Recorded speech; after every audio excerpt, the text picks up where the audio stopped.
ప్రభునందు మా ప్రియమైన సహోదరులారా సహోదరులారా, జనవరి 25వ తారీఖున దైవ మర్మములు అను పుస్తకములో నుండి ఎఫెసీయులకు రాసిన పత్రిక 3వ అధ్యాయము 10వ వచనం. పరలోకములో ప్రధానులకును అధికారులకును సంఘము ద్వారా తన యొక్క నానా విధమైన జ్ఞానము ఇప్పుడు తెలియబడవలెనని ఉద్దేశించెను. దేవుడు మందిరం యొక్క నమూనాను ఇచ్చిన దినమే దావీదు జీవితంలోని గొప్ప అద్భుతకరమైన దినము.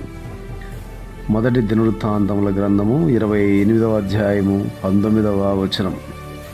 తన జీవిత ఆరంభములో దేవుడు అతనికి ఈ విషయమును తెలియజేయగలిగి ఉండేది వాడు కాదు. దావీదు ఆత్మీయంగా ఎదుగు వరకు దేవుడు వేచి ఉండవలసి వచ్చెను. తర్వాతనే ఈ ప్రత్యక్షతను దావీదుకు ఇచ్చెను. ఈ దినములలో అనేకులు సంఘము క్రీస్తు శరీరము అను మాటలను ఎంతో ధారాళముగా ఉపయోగించుచుందురు. అయితే బహుకొద్ది మంది మాత్రమే ఈ మాటల అర్థమును నిజముగా గ్రహించి ఉన్నారు.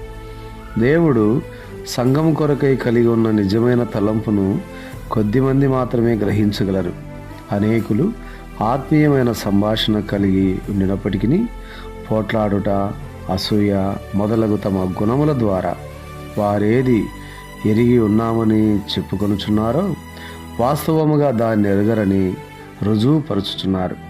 దేవుని యొక్క ఉద్దేశం ఏమనగా ఆయన యొక్క శక్తిని, జ్ఞానమును ప్రభుత్వములకు, అధికారులకు, పరలోకములోని ప్రధానులకు తెలియజేయుట, అది సంఘ సహవాసమందు బయలుపరచబడాలని ఆయన కోరుచున్నాడు.